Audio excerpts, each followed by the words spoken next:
Олеум 6-шы тип кеттік. Видеоны көрместен бұрын каналға тіркеліп лайк басып қойыңыздар. Кеттік. 9-8% күкірт қышқылының 100 грамм ерітіндісін дайындау үшін қанша су және 30% олеум қажет? Бізге күкірт қышқылының 100 грамм ерітіндісін дайындау керек. Давай жазып қояйық. Соңында шығу керек бізде күкірт қышқылының 100 грамм ерітіндісі. Күкірт қышқылының ерітіндісі деген сөз H2SO4 және су. Бұл бізде қанша грамм дейді? Ерітінді 100 грамм дейді. Айтады 9,8% дейді. Ішінде күкірт қышқылы 9,8%, су бізде 92% болды. 100-ден алып тастаймын. 9,8, сол кезде қанша қалады? 92 қалады. Ары қарай 100 граммның 9,8%-ын таба саламыз, ол бізде 9,8 грамм болды. Бұл 92 грамм болды. Понятно, 100-ді 9,8-ге көбейтірем, 100-ге бөліп 9,8 шығады. 92-мен тура солай жасаймын. Осыны алу үшін бізде нені араластырған екен? Суды және 30% олеумды. Осыны алу үшін бізде су араластырған H2O және 30% олеум. Олеум деген ол бізде SO3 еріген неде H2SO4-те. Қанша пайыздық дейді? 30%. Күкірт қышқылы сонда бізде қанша болады? 70%. Судың массасын X, олеум массасын Y деп алсақ болады.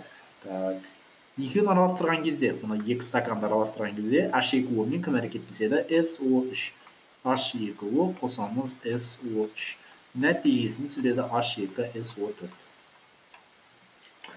Судың массасы бізде X, SO3-тің массасы Y-тің 30%. Яғни ол бізде қанша Y деген сөз? 0,3 Y деген сөз. 30-ды 100-ге көбейтірем. 30-ды Y-ға көбейтірем, 100-ге бөлем, қанша болады? 0,3 Y. Так, онда массасын M-ді болса 18, SO3-тікі 80. H2SO4-тің массасын табу керек бізге. Енді бізде мынандай сұрақ болады. Қайсысымен табам деген? Сумен бе, әлде SO3-пен бе? Қайсысының молі аз болады, сонымен табам, дұрыс па?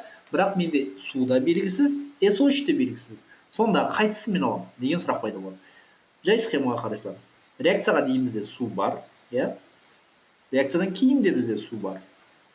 Реакцияға дейін бізде SO3 бар, реакциядан кейін бізде SO3 жоқ. Яғни SO3 жоқ болып кеткен. Яғни ол толығымен түсіп кетті деген сөз, яғни ол аз мөлшерде деген сөз, яғни кіммен аламыз? SO3-пен бірге аламыз. 98-ді мына жерден күкірт қышқылын табу үшін 98-ді көбейттіреміз 0,3 Y-ге бөлеміз 80-ге. Мына жерден таба аласыз калькулятормен. 98 көбейттіреміз 0,3 бөлеміз 80-ге. 0,10-мыңнан 3 мың болды.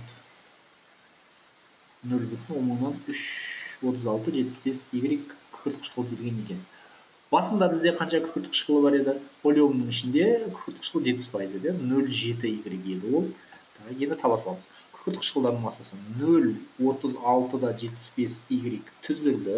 Және тағы да басында қанша болды бізде? 0,7 Y болды. Осы екеуін қосқан кезде, соңында күкірт қышқылының массасы қанша дейді бізде? 9,8 грамм. 9,8 грамм. Мынаны есептейтін болса, 1,0675 Y тең 9,8. Y-ті табатын болсақ, 9,8-ді 1,0675-ге бөлеміз, сол кезде шығады бізде 9,18 грамм.